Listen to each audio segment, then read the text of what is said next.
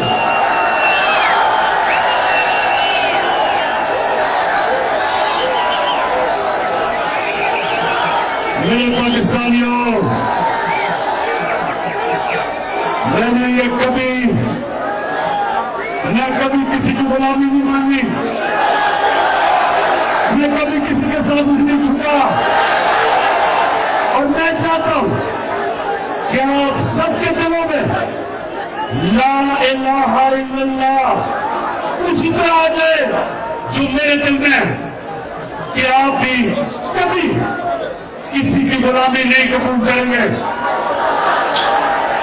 آپ کبھی کسی کے سامنے سر نہیں جھکائیں گے.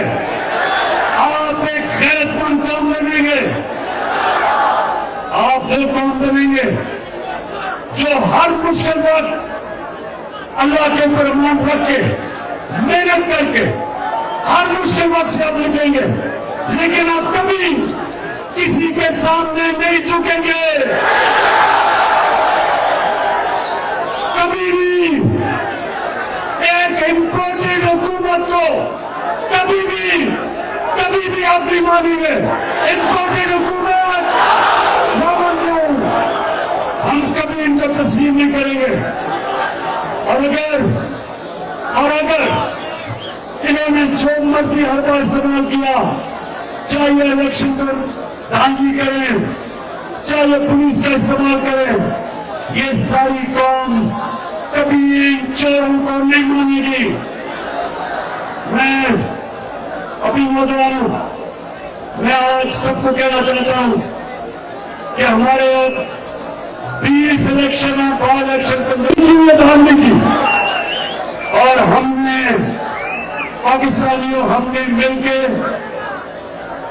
دھاندلی کے باوجود ان کو شکست دینی ہے. میں پھر سے یاد کرا دوں، بڑی پرانی بات ہے. میں واحد پاکستان کا کرکٹ کیپٹن ہوں جو ہندوستان میں گیا ان کے انکاروں کے باوجود ہندوستان کو ہرا کے آیا تھا. اس کے علاوہ نہ کبھی ہندوستان پاکستان میں جیتا ہمارے پیروں کے ساتھ، اور نہ ہم کبھی ہندوستان میں جیتے ان کے امپائروں کے ساتھ. صرف ایک دفعہ میں نے کپتانی کی ہندوستان میں، اور وہ واحد کپتان ہوں جو ہندوستان سے امپائروں کے باوجود ہندوستان سے جیت کے آیا. اب میرا ساری قوم تیار ہو جائے. یہ جو الیکشن ہے پنجاب کا، یہ جو پنجاب کا الیکشن ہے، یہ صرف اور صرف دھاندلی سے جیتے گے. عوام ساری ان کے خلاف ہے. یہ باہر نکلتے ہیں تو عوام لال موٹے پکڑا دیتی ہے.